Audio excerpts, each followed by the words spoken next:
Good evening, I'm Ces Oreña-Drilon. And I'm Shawn Yao. Tonight on The Big Story, President Bongbong Marcos ends the week with challenges to his leadership and health. While battling a gut infection, he skips activities today but is hounded by so far 3 impeachment complaints. A so-called Supermax facility now awaits personalities who will be found guilty over flood control anomalies. The 16,000-plus hectare prison is large enough for what authorities expect will be a massive amount of convictions over the corruption mess.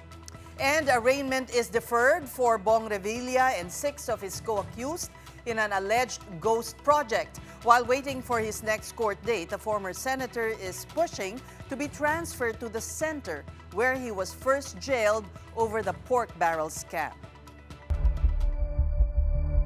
Bear in mind, speech to ng tatay ko, hindi akin. Just making that clear. It's a common complaint amongst apparently people who are heavily stressed and people who are, I have to admit, growing old. Huwag kayo muna masyadong excited dahil it's not a life-threatening condition. The rumors of my death are highly exaggerated. President Bongbong Marcos will be staying out of the public eye for now after being diagnosed with a stomach ailment. But he's still in the headlines as 3 impeachment complaints are lodged against him this week for alleged betrayal of public trust. 2 of the complaints, though, have yet to be received by the House Secretary General. Meantime, one complainant in moves to oust President Marcos is now saying that former Congressman Zaldico is on their side. The big story tonight from Mobile Journal, Merimon Reyes. Since I was young, I've been surrounded by educators. From my grandmother to my mother and now to my wife. Bear in mind, speech to ng tatay ko, hindi akin. I have seen, just making that clear, I have seen the countless sacrifices that teachers make every day.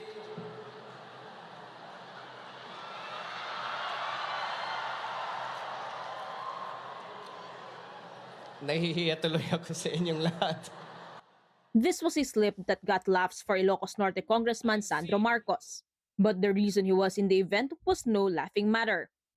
Sandro was just standing in for his father, President Bongbong Marcos, at the launch of the PBBM Gabay ng Bayan programs in Lawag City. The presidential son read from his speech meant for his father, who is now resting after being diagnosed with an illness. On Thursday, January 22, the chief executive confirmed being rushed to the St. Luke's Medical Center in Quezon City the night before because of a nagging discomfort. He was later found to have diverticulitis, an inflammation of small pouches or diverticula in the colon wall, often due to a low-fiber, high-fat diet, drinking, smoking, or certain medications. Old age can also be a factor. And this condition of the gut could also be aggravated by other factors.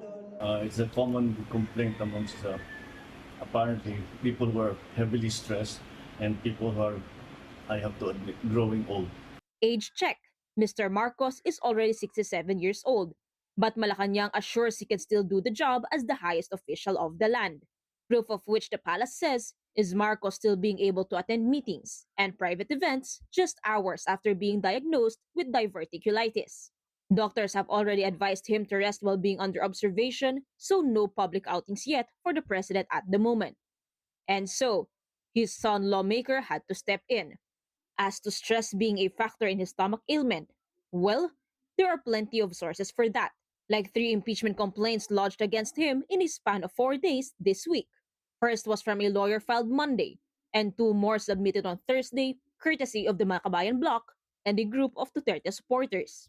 A common ground for the complaints, betrayal of public trust. From the Duterte Bloc, there's former Congressman Mike Defensor, who is pointing to the president as culprit behind the refusal of the House's Office of the Secretary General to receive the last 2 complaints. Defensor also accused Speaker Boji D and Secgen Cheloy Garafil of deliberately preventing the filing. Garafil is the only one authorized to accept the complaints. But the visit of the Makabayan Bloc and the Duterte Group was not the best time, as Garafil is in Taiwan to receive an award. That for her past service as chair of the Manila Economic and Cultural Office or MECO, still during the Marcos administration. Ayaw nilang pakinggan at ayaw nilang sagutin yung hinain ng taong bayan. Why did you block us all of a sudden? For a ministerial procedure. It is not only that they are not authorized, but they are rejecting our submission. Now, Defensor is planning to file criminal and administrative complaints against Garafil and her personnel. His group will also be back next week at the House of Representatives to refile their impeachment complaint against the president, which grounds include Marcos's alleged drug addiction, hand in the arrest and detention of predecessor Rodrigo Duterte, and fingers in unprogrammed appropriations contained in this year's national budget. Meanwhile, Defensor also claimed to have spoken to fellow former Congressman Fugitive Zaldico via phone call. According to Defensor, Ko had told him he's willing to testify against Marcos as soon as the impeachment reaches the Committee on Justice. Kapatid Mobile journalist Marymon Reyes, we are One News. Meanwhile, there seems to be a disconnect between the Departments of Justice and the Interior and local government.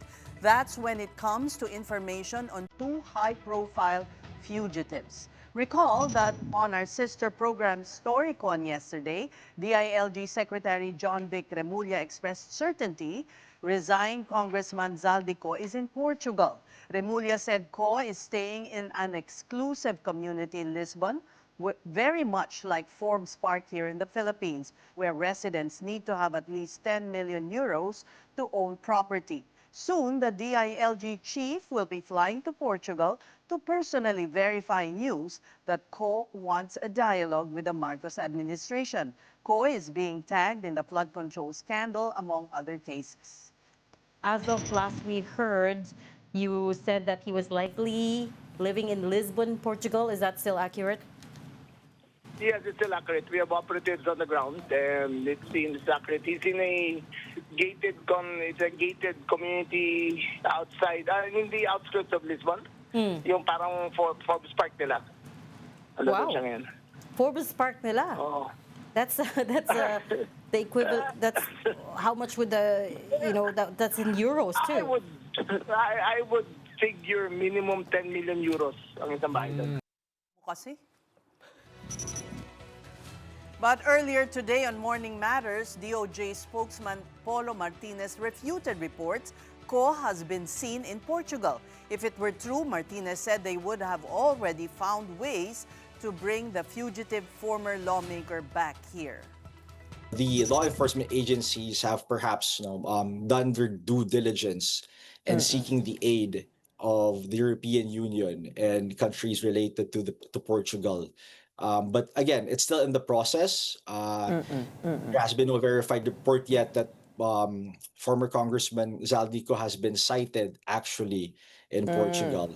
But everything is in the works. We're walking in thin ice here because we have to be very careful as to not make unfounded allegations as to where he may be. And as for the also missing Charlie Atong Ang, alleged mastermind in the missing Sabongeros case, Attorney Martinez maintained that the gambling tycoon is still in the Philippines, citing travel records from the Bureau of Immigration. However, the DOJ spokesman says that there's always the possibility that Ang has already slipped out of the country through backdoor channels. Also yesterday, DILG Secretary Remulla revealed information that Ang could be in Thailand or Cambodia. Remulla added that he is not involving the NBI in the manhunt for Ang, allegedly on the advice of acting DOJ Secretary Frederick Vida because of the businessman's connections in the Bureau. Vida has denied ever saying this, insisting that nobody is leaking information on operations against Ang. Remulla is yet to comment on the DOJ's rebuttals. Now, at the start of the week, there was a back and forth at the Senate. That's over the probe on the flood control scandal by the upper chamber's Blue Ribbon Committee. We've heard from BRC Chair Senator Ping Lacson. Let's now hear from the other camp, the minority bloc, and former Blue Ribbon Committee Chair Senator Rodante Marcoleta joins us tonight by phone. Good evening, Senator Marcoleta. Good evening, good evening. Welcome to the big story. Firstly, did the issuance of a minority report depart from the usual procedure by the Senate Blue Ribbon Committee, where the minority report would come after the formal report by the main committee? Did we depart? Sir, did No, you... our purpose is to inform our people that we had already our findings and recommendations on how we should deal with the problems involving the most anomalous and the most scandalous corruption in this country, which started with the 2025 mangled budget. Kasi hindi naman sila gumagawa ng report eh. You remember Senator Ping promised that he will issue or submit a partial report before the December break. At sinisisi niya yung kanyang mga tauhan. Sabi niya, mahihina yung mga tauhan ko eh. Sabi nila, it's already being drafted. Nung tanongin ko, nakatingin sila sa akin, tatango-tango lang. So when can the Filipino people await really the submission of a final report? Kasi ang mga tao, they're agitated. They're frustrated. Galit na galit ang mga tao. Ninakaw. Nilang ninakaw, nilimas ang kaban ng bayan eh. So ang purpose namin dito, one, siguro to encourage naman the Blue Ribbon Committee, mag-submit na kayo kahit partial report lang, di ba? Para sa tao. Ang tingnan natin dito yung kapakanan ng tao, hindi yung sasabihin nila, we departed from the rules. Bakit? Masama bang mag-submit ng minority report? In the history of the Senate, karaniwang nagbibigay ng minority report kahit na wala pa yung majority report. Kaya namin ginawa to because hindi namin alam kung kailan sila gagawa ng report. Okay, pero We encourage them to do that. All right. Now, Senator Ping says it belongs in the trash can. Sa kanya, if it belongs to the trash can, nakalimutan niya siguro, di man lang niya binasa yung report. How can you even make a judgment like that? Yung tatlong hearings ko, nung ako pa ang chairman, kasama yung tatlong hearings na kanyang ginawa, pinagsama ko yun eh. So is he ready, or he's prepared to assume and even admit na yung kanyang ginawang 3 hearings, basura din? Pati yung kanyang, pati yung kanyang 2 privilege speeches na ginamit kong input doon, basura din yun? Wala namang ganunan. Wala kaming ibang motibo doon kung hindi ang kapakanan ng taong bayan makakita man lang kung anong nangyari na so far. Hindi namin pinipilit na yun ay kanilang i-adapt. Sinasabi lang namin, tingnan ninyo. Baka naman may mapulot kayo dito. Baka naman makatulong ito. Because ang ginamit namin, hindi namin sarili opinion. We never use our own opinion, our own perspective, hindi. We utilize the same people. We use their testimonies, individual and collective. So, anong basura doon? Hindi man lang niya binasa. Congressman Marcoleta, noong sa huling... Senator, sorry. Hindi ako sanay. Senator Marcoleta, before the last Blue Ribbon Committee hearing, nag-arrange nga si Senator Ping Lacson na papuntahin yung si alias Maria at alias Joy para nga po mag-establish ng connection with Martin Romualdez and the Discayas. This is in the absence of Orly Guteza. Hindi po ba kayo na-satisfy na mukhang may ginagawa naman siya to make that connection? I know in the press con you said na parang siya yung sumasagot for them. Ikaw, kung ikaw ang nagtatanong sa kanila, siya sumasagot, what will you feel? But, well, in the same vein, Senator, kayo ay inaakusahan naman ng nag-aabogado supposedly for the Discayas. Like what?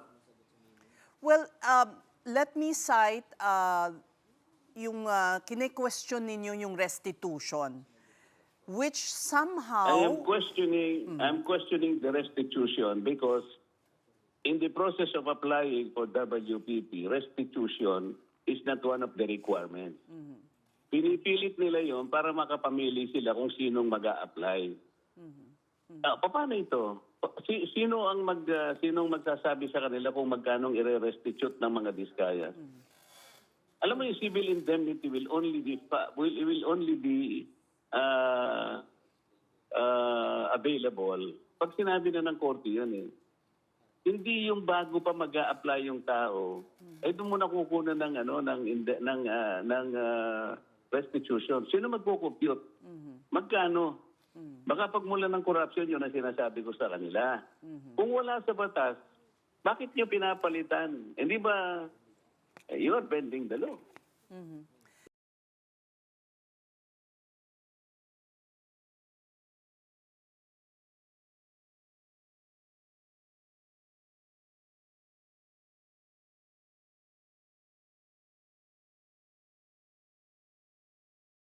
Yung pinagnakawan niya. Nakakita ka ba ng ganon? Nasa batas ba yung ganon? Senator, Wala naman akong makuhang iba ng mga testigo.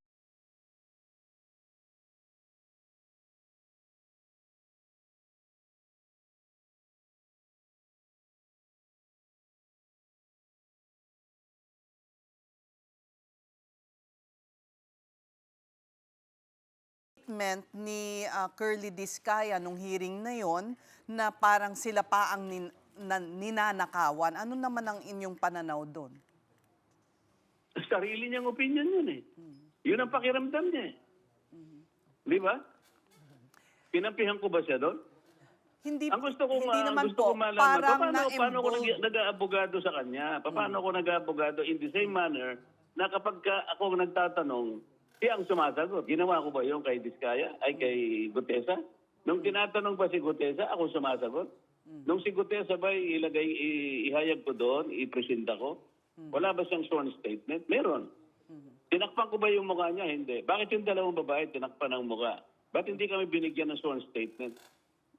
Okay. Ano ngayong itatanong ko sa kanya? Walang sworn statement? Senator, syempre, bago ito, no?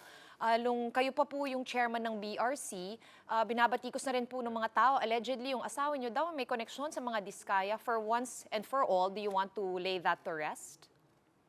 Naipaliwanag ko na yun, di ba? It proceeded from an ignorant question. Naipaliwanag ko na yun. Okay. So, Yun ba yung issue natin dito? hindi po. Our other, marami po kaming katanungan kung mamarapatin Sige, po okay ninyo. Okay lang. Yung relasyon Yes, ma'am. po ng minority at majority sa Senado ay mukhang talagang hindi na maayos. Ano po ang masasabi ninyo? Paano po ba maisasaayos ang relationship between the minority and the majority? Sa akin palagay, madali naman yun eh. Magkaintindihan lamang kami kung saan patungo ba, ano ba yung direksyon ng pagdinig na yan. Hindi ba pinag-uusapan natin, makita natin ang utak? Tingnan mo yung sinabi ni Senator Lacson. Doon sa kanyang opening statement, last January 19, ng Lunes, let me emphasize one point, sabi niya. We always go where the evidence leads us. Ang daming niyang binanggit. Number one, halimbawa, nung plenary debate ng budget, panahon ng DBCC, nandun sila. Doon niya dinisclose yung 8 billion pesos in connection with the disclosure of Saldico na mayroong 100 billion allegedly na pinalagay ni President Marcos sa net. Ginounter niya yon. Siyang nag-conclude, hindi totoo yan, sabi niya. Actually, kanya, ginamit ang pangalan ng Pangulo ni Adrian Bersamin. Paano niya na-conclude yun with certainty? Hindi man lang namin nakausap si Adrian Bersamin, hindi man lang niya pinatawag doon. Si Trigib nandoon. Nandun si Bernardo. Hindi lamang niya pinagharap. Meron general denial si Trigib. Bakit natin busisiin? Akala ko ba, we should always go where the evidence leads us. Nandun na yung dalawa eh. Dahil ba merong general denial si Trigib? Gano'n na lang. Sinabi niya, sabi pa ni Senator Kiko, ibig mo sabihin nagsisinungaling at sinungaling si Jose Bernardo. Yes sir, sabi niya. Ba't hindi kumigo si Bernardo? Papayag ba kayo ng kinuha nilang state witness? Sinungaling? Ba't hindi sila kumigo? Tapos sinabi pa ni Senator Lacson, mahirap pabulaanan sinabi ni Bernardo kasi yung 2.8 billion nasa GAA. Kinuha sa program fund. So ang liwanag dito, ba't hindi tayo doon pumunta? Bakit ang pinag-uusapan natin dalawang babae na nakatakip ang muka? Nasa rules ba namin yung nakatakip ang muka? Wala. Pero pag kami ang gagawa, wala raw sa rules. Pag sila pwede, kahit wala sa rules, okay lang. Can you see the difference? So, Senator, we do understand the public is really impatient. Gusto nyong magbigay ng inyong report. In the end po ba nakikita ninyo that the blame should be at the doorstep of Malacanang? Sabi nga niya, we always go where the evidence leads. Gusto kong malaman kung talagang doon maglilid. Siya yung chairman eh. Gusto ko doon niya kami dalhin kung saan man yun. Hindi sa akin manggagaling yun. Okay, and balikan ko lang quickly no, yung majority and minority relationships within the Senate, Senator. Yung minority report kasi was signed by 6 out of 9 members. We know na indisposed po at unavailable si Senator Bato. Pero may reason po ba kung bakit hindi 8 ang pumirma nito? Hindi, pumirma nga si Senador Bato. 6 out of 9 ang pumirma. Ang hindi lang nakapirma, si Senator Alan, may sakit siya nung araw na yon. Si Senator Cheese, hindi kasi siya member ng Blue Ribbon. Si Senator Joel naman, sabi niya, bro, pinababasa ko, pinariripaso ko muna sa mga mukhang magtatagal, sabi niya. Napag-usapan na namin, total 6 na yung pumirma, binigyan namin ng kopya ang opisina ng ating Pangulo ng Senado. Iyon ang dahilan kung doon namin binigay.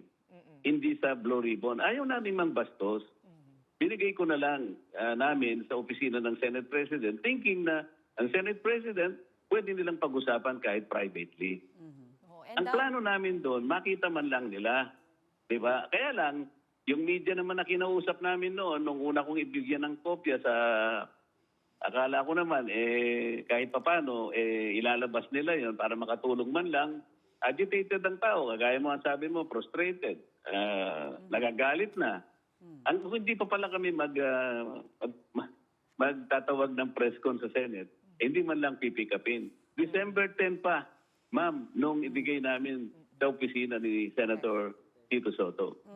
And having said that, Senator, may posibilidad ba na mag-iba yung mga grouping sa Senado? What I mean is that leadership change, is there talk of that? Kasi napaka-slim no, nung majority right now. So yung minority is actually in the position. So kung may unsatisfied members of the majority, may ganun po ba?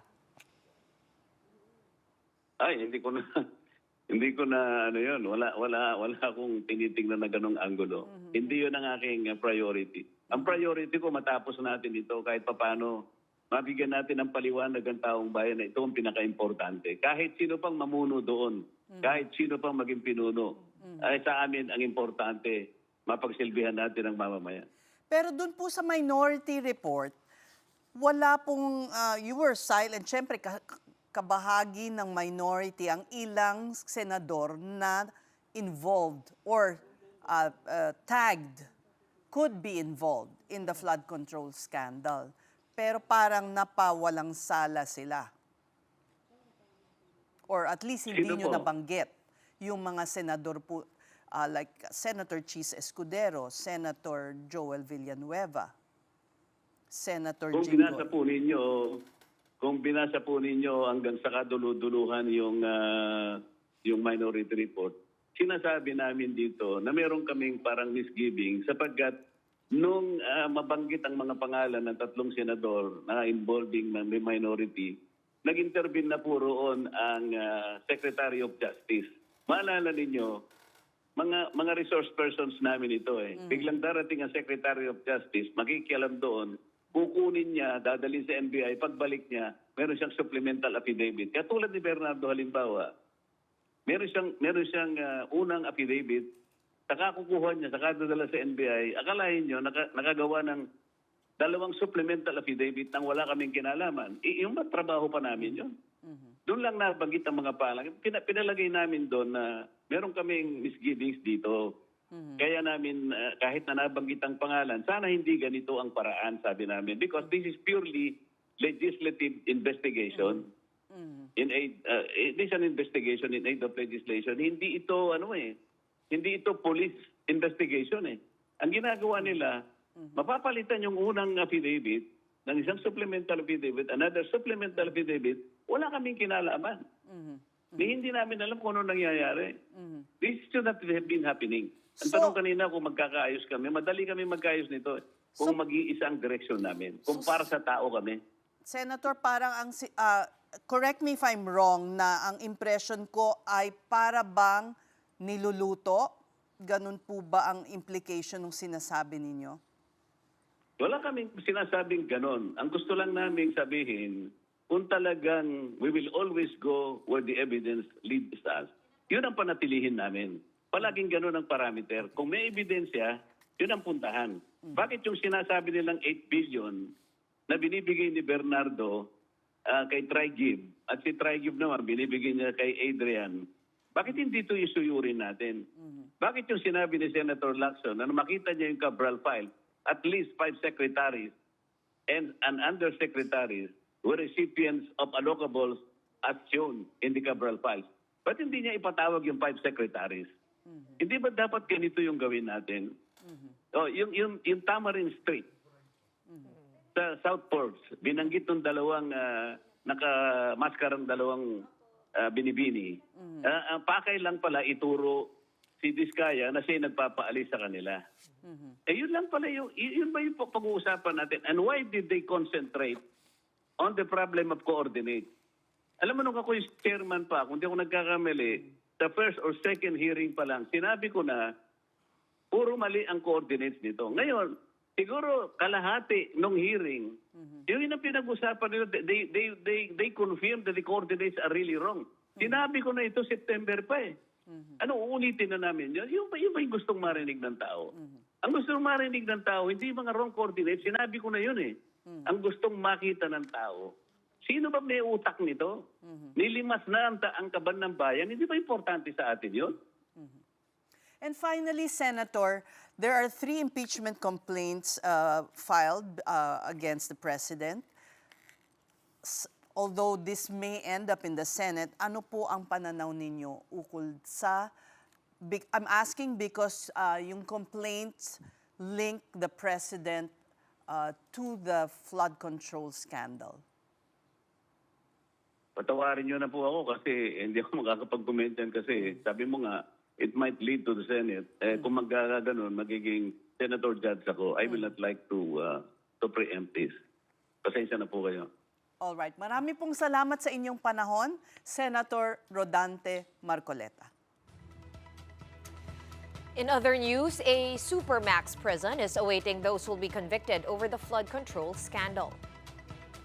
According to Bureau of Corrections Director General Gregorio Catapang Jr., the Sablayan Prison and Penal Farm in Occidental Mindoro is currently being redeveloped into a super maximum facility for high-profile criminals. That may include the so-called big fish in the corruption scandal. The 16,190-hectare facility is now under renovation, with repairs completed by the last quarter of the year. But why send convicted flood control scandal personalities in a prison outside of Metro Manila when there's the Bilibid? Well, here's what the Bucor has to say. Isasara na natin ang Bilibid kasi yung Bilibid, it will now be repurposed. Kasi nga, hindi na 10 years yung stay namin doon. Napaikutan kami ng mga first class subdivision kasi pagka may nagkaroon ng, let's say, jailbreak doon or whatever, magiging serious security problem. So, and then yung property na yon, it can be used for other purposes na kailangan ng gobyerno natin.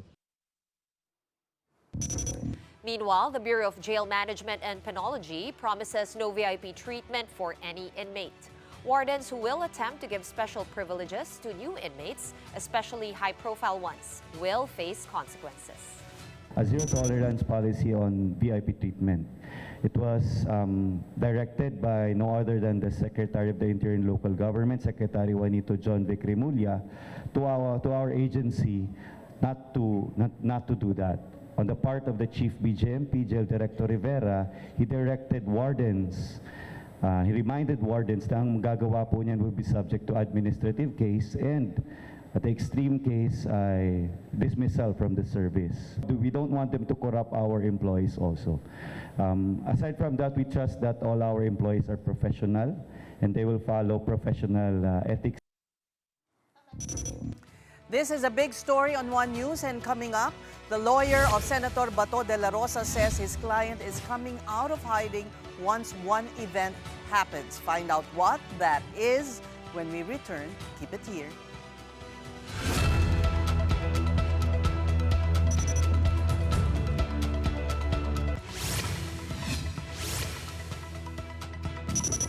The big story is back with news on the reset of the first court date of former Senator Bong Revilla and 6 others. This is for the non-bailable malversation case over an alleged ghost project in Bulacan worth at least 92 million pesos.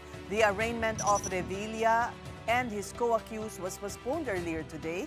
The Sandigan Bayan granted the petition to defer the arraignment to February 9, citing 7 of the defense's pending motions before the anti-graft court. These include the motion to quash information, with respondents saying their right to due process was violated. Revilla, for one, claimed he was not properly informed about the cases filed against him. The client did not receive a copy of yung makapal na complaint. All that we had received was yung motion to add additional respondent and additional evidence. And that was treated as a supplemental complaint. That is the resolution of the Ombudsman. We just received it yesterday. What is that? That is the resolution of the Ombudsman finding probable cause to file or to indict the cases. On both charges? On both charges. The prosecution, on the other hand, believes the defense is on delaying tactic mode, but Revilla's lawyer says their petitions are actually meant to push for a speedy trial. As far as we're concerned, we are exhausting all possibilities. Alam mo, pag na-dismiss at kinatigan kami ng court at, favorable sa amin yung there's a possibility that that will happen or that will be the result. So we will take our chances there. And here are the other stories making headlines this Friday, January 23. Attorney Israelito Torion believes his client, Senator Bato de la Rosa, will only come out of hiding once the Supreme Court acts on their petition. De la Rosa had asked the SC to block the executive branch from enforcing a potential ICC arrest warrant and bypassing domestic courts. Senator Bato has been absent from the Senate since November. Torion does not know if his client is still in the Philippines, but Interior Secretary John Vic Remulla recently said De La Rosa is still in Davao. Meanwhile, former President Rodrigo Duterte, who remains in ICC's detention facility, has a message for his ally on his 64th birthday. Nag-usap kami ni Pangulong Duterte at sinabi ko sa kanya na birthday ni Senator Bato de la Rosa. Sabi niya, happy birthday, Senator Bato. Magpakatigas ka na parang bato. Still on the Dutertes, Baste Duterte is sworn in as full-fledged mayor of Davao City by virtue of succession. His father, the former president, was elected mayor last year but failed to take his oath after his ICC arrest. Rodrigo Duterte II is sworn in as vice mayor. He is a son of Congressman Paulo Duterte. Region 11 RTC Deputy Executive Judge Marie Estrelita Tolentino Rojas administered the oath of office to both officials.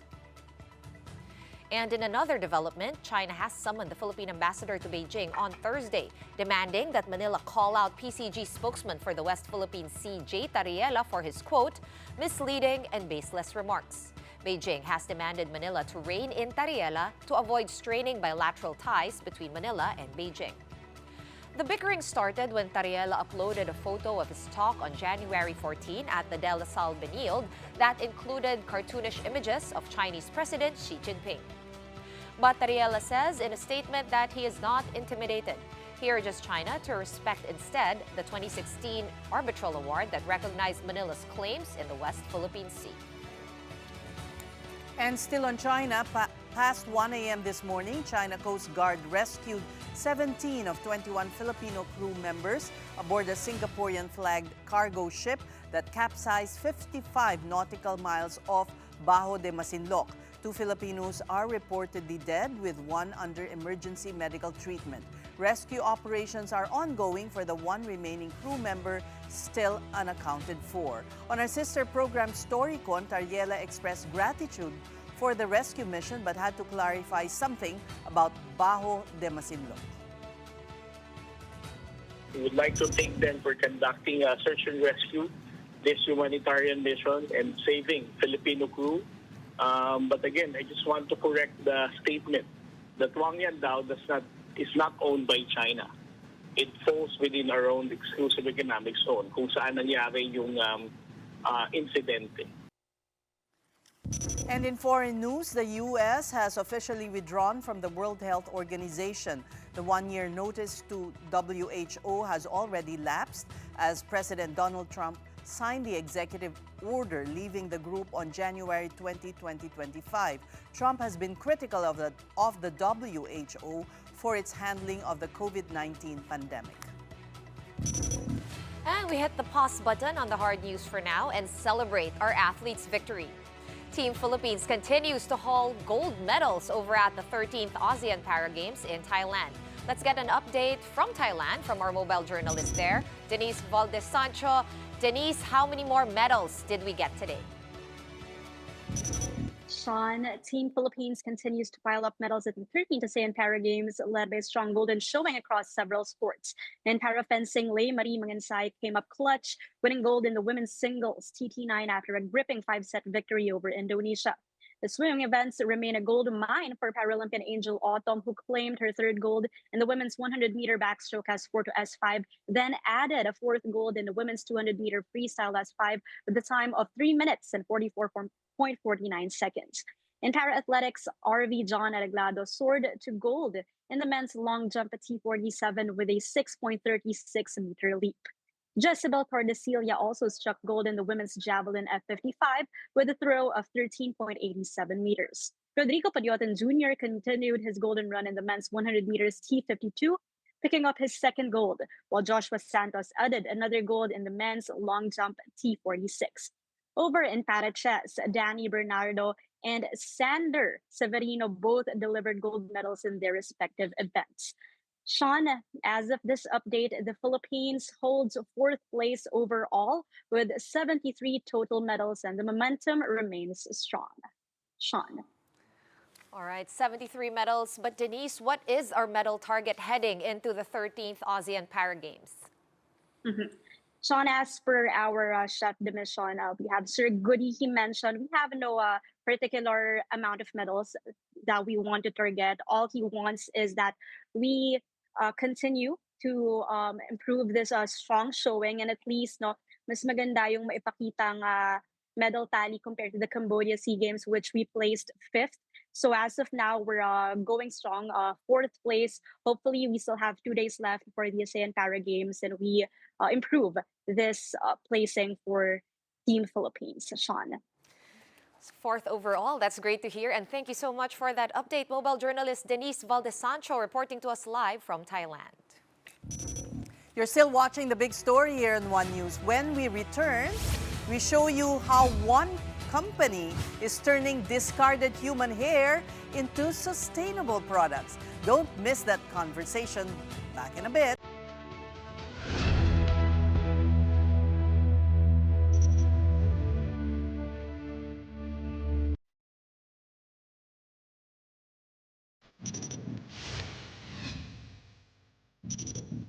Welcome back to the big story. A Mindanao-based firm has found a way to make sustainable products out of human hair. Yes, you heard that right. Hair that's usually just discarded in salons and barber shops. Since 2021, Kapili Trading has processed human hair collected from shops in northern Mindanao into dense and biodegradable mats. These mats are repurposed into 2 flagship products, the oil-absorbent booms and plant growth mats. Oil-absorbent booms soak up oil in marine and industrial spills, offering a clean and renewable alternative, while plant growth mats are used in landscaping or gardens to retain moisture, stabilize soil, and support healthy root systems. Time to put sustainable initiatives on the spotlight, one story at a time. Welcome to Sustainability.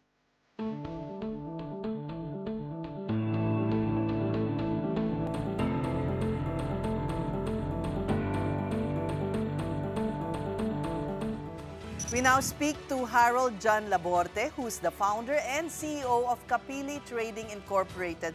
Harold, welcome to The Big Story. Hello, good evening, and thank you for having me here. Yes, you're doing some sort of revolution Correct. in northern Mindanao that, you know, the other parts of the country should learn from. Where did you get the idea to begin with? Actually, the inspiration behind Kapili or behind the upcycling of waste human hair started as my high school thesis. Really? So that was way back in 2010. But of Bata course, ka pa. yeah. But of course, diba, when we're still in high school, our only goal is to graduate and go to college. So my study back then was the use of human hair as a raw material for packaging. Kasi nauuso at that time yung banning of plastic sa commercial establishment. So we think of other alternative to your cellophanes, to your carton. Yeah. And the best thing about human hair, it has a higher tensile strength than rubber. So definitely, human hair can actually sustain heavy weights. But of course, again, different mindset, high school. Fast forward to pandemic. I used to work here in Metro Manila. But I went back home for the first Christmas during the pandemic. And then the following year, I decided not to go back to Manila na. And decided to start a business there. But in our house kasi, we used to keep all the old books, manuals from elementary, high school. You saw your thesis. Yes, correct. And I just got curious what's happening with human hair already. So I searched it online and I was so amazed because in other parts of the world, in US, in Europe, they've done a lot already with human hair. But here in the Philippines, when you say human hair, people will think about fashion, right? Yeah, wigs. Hair wigs, hair extensions. But you know what? In other parts of the world, human hair is being used in construction, in biomedical, in textile products, and even in pollution remediation. So we're so encouraged to do that. When you exhume a corpse yata, di ba, the hair is still there. Correct. It will survive the end of the world or something like that. I mean, it's that long-lasting. Yes, it starts to decompose after 2 years. Ah, it does din pala. Yes, yes. Okay. But of course, matagal. And again, no one cares about human hair and people think of it na nasa landfill lang. And later Parang on, it creates plastic, pollution. ano? Parang wala, itapon mo Yeah, lang it dyan. accumulates dust and then later on, air pollution na. And also, it can clog our waterways Correct, from the landfill if it's brought down by floods, rain. Correct. Best example, yung sa comfort rooms. Yeah, sa banyo, Yeah, sa sa shower. banyo. Oo, So, correct. imagine Kailangan in the mong city, kolekta yun. in the It city na. clogs Sabihin mo baha, pero tinawag mo yung tubero, puro buhok lang pala. Di ba? Oo nga. Can you show us a sample of your product? Yes. What did you bring? There are 2 products. The first one is for oil and chemical spills. Can you imagine, ano? And because of the accidents that are happening in our seas, this is the best way to clean up whatever Yes. oil spill may Correct. occur. And when we say about oil spills, it doesn't only happen in oceans. Yun din yung what we know right now, di ba? Pag may tumaob na barko, it's oil spill. Okay. But apparently, oil spill can also happen on land. Like for example, on car shops, yung mga nagpapa-change oil. Sa daan, pag may nag-leak sa mga kotse. Paano mo lilinisin Yes, and yun? even on factories, the leaks in the machineries. So there are actually oil and chemical spills everywhere. So this is one of our product, but this is used on the land surface. Okay. So Iba pag marine. yes, iba yung sa marine yung nagfo-float talaga na parang hotdog. Para siyang lubid na makapal Correct. na makapal. Pero pwedeng sa Yes, made made of human hair. That's why when Mindoro and Bataan oil spill happened for the past 2 to 3 years, the first thing, while waiting for the response, the first thing that community actually do is to collect human hair para sa coastal. I see. Yes. So it's known by coastal communities Yes, na hair is the best to absorb this excess Yeah, oil. correct. Okay. Yes, so basically this is for the land surface. So, So may hair inside dito. that buhok. Correct. It's a mat already. So okay. para siyang pillow. Okay. So we actually covered it kasi again, pag sa industriya, they don't want to see the human hair. So naglilinis ka na ng oil, maglilinis ka pa ng buhok later on. But So this, inside this is how much human hair? Anong weight? this is ng mat na to? this is 1 kilogram. Of hair, and a kilogram of hair can actually absorb 4 to 9 times its weight, so 4 to 9 liters of oil. So that looks like a filter to me offhand, just looking at it. How does it work though? Can you put it on the floor? Yes, Under a machine that's correct, dripping? correct. Something like that? Yes, so pag may machine na nagdi-drip, so it can actually catch the drip. Aside from that, you can actually take this off kasi it can absorb 2 ways. Para siyang Velcro. Okay. Okay. Ayaw nating sumabog It's like a pillow. yung hair. Yes, filter. yeah. Okay. So, yun. There's some hair So it can there. absorb both ways. So you can just put it in the floor and it will absorb na the oil. Okay. What happens after? Yeah, but how do you dispose of this? Yes. Yes, there are a lot of ways actually to We dispose. can just set this aside. Thank you. Okay. There's a lot of ways to actually dispose the contaminated material. Aside from the hazardous landfill, you can actually reuse the material, but it's quite costly. shampoo because, it? No, you need has a some lot of oil. bacteria. You need some in order like to reuse live it. Correct. bacteria to eat the oil. Or one way, which is more circular way, is that you can actually give it to cement companies because they'll use it to co-process as a source of alternative heat. Oh. Really? Yes. Like how many cement companies do that now? Would you know? I don't know. You don't know. But right now, those that you sell to, how do they dispose of this material once it absorbs the oil? For private companies, actually, we don't disrupt their process. They have their own disposal. Okay. But for public ones, we actually recommend them to partner with cement companies to use it as a source of alternative fuel. Because you want to stress the circularity of what Correct. you're doing, right? So far, how many tons of human hair have you collected? In just 6 months, we were able to collect around more than a ton. Wow. And during I think it was the Mindoro, the first oil spill, Yes. Mindoro oil spill, In Verde we Island. donated actually around 600 kilograms of hair to the community. Yes. And that's just like in your hometown, in Northern Yes, Mindanao? just- Imagine Just in that. Northern Mindanao. And in my city alone, in Iligan City, there are 200 plus salons. And imagine if they collect 20 kilos of hair per month times 200 salons. How much more in bigger cities? In Metro Metro Manila. Manila. Baka malunod ka sa dami ng buhok. But tell us the process of, there's a machine that you use, right? Correct. Okay. So meaning, it's not just yung hair na pinulot sa sahig Oo, at nilagay tapos- sa loob oo. ng parang... No, it's being felted. So the first process is Felted? the first process is we work with the salons and barbershops. So in order for them to properly segregate the waste, so kumbaga they also have the incentive part. Okay. We give monetary incentive or we work with the LGUs to give them, let's say, a goods incentive. Like example only, 1 kilo of hair is equivalent to 12 sachets of shampoo. So we work with the LGUs on that part.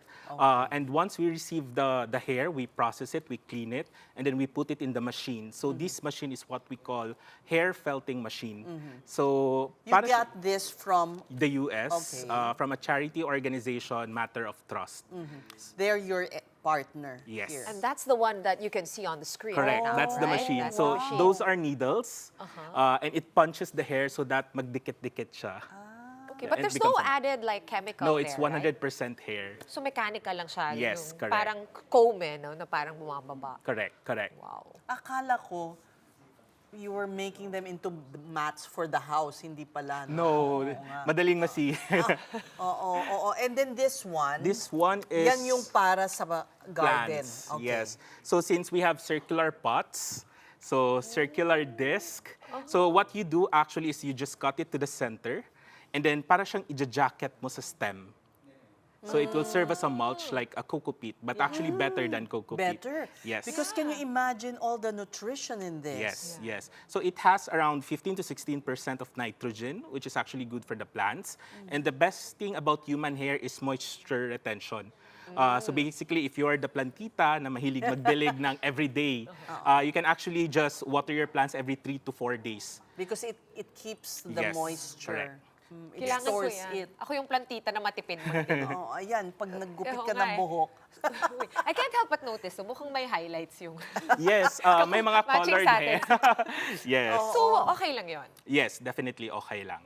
So, What is also unique about this is the livelihood that Correct. you provide to how many now? So aside from the salons and barbershops, so we directly pay the mga, yung nasa salon talaga, yung mga barbero na gumugupit and they keep it to give it to us. So aside from them, we also work with the community of nanays. So they are the San Roque Multipurpose Cooperative in Villanueva, Misamis Oriental. They're the ones who process with the machine. Correct. So there are around 30 plus women in the cooperative. So for every mat that they produced, we give out incentive or partnership with them, commissions. So, since you started, lumaki na to. And what is the plan? You want it replicated throughout the country? How Yes. do you want it to Right grow? now, we were able to collect only from the northern Mindanao because logistics is actually different. So we've tried working with salons in Visayas and Mindanao, but it comes into decisions na parang ang hirap i-ship to Mindanao yung buhok, di ba? So, magiging mahal siya masyado. correct. So, of course, the vision there is actually to scale across the Philippines and collect as many human hair as possible and give it back to the community. Kasi again, even if basura sila, there's still hope on those trash. Right. So you need more machines around the country. That's the Yes. way para wala nang shipping of the discarded hair. Yes, but more importantly, it's about Filipinos being aware as well of the potential of human hair. Right. Hindi lang pang wig. Correct. Oo. Kasi how much wigs can you make? At least ito. You can use it to protect the environment. Correct. Kaya yung wig maarte siya eh. Yeah, Diba? they Hindi collect lahat the long ng hair. hairs. Kailangan long hair, hindi pwedeng tama. highlights. Ito kahit na sa barberya. Oo, kahit Yeah. na Trimmings. iba-iba yung kulay, di ba? Kahit puti, may highlights. Yes. So winawalis yung barberya para, syempre ayaw mo na nung mga kalat na iba. Actually, there are times na may nasasamang mga tissue, nail clippings, but we teach them how to properly collect it by cutting, so diretso na sa sa container, kumbaga. Well, congratulations Thank on you. what you're doing and we wish you the best. And our homework is to ask our salons, ha? Oo nga. Where do Where do you you throw the dispose the human hair that you get, right? You Yes. can't just forget about it. Correct. Yeah. And also, it takes forever to completely decompose. Right. Thank you so Thank you much, so much. Harold. That was Harold John Laborte of Mindanao-based Kapili Trading Incorporated. And just like that, that is the big story for this week. We are back on Monday at 8 p.m. Thank you so much for watching. Kapatid, we are One News, all sides, all the time. Have a good night and have a great weekend.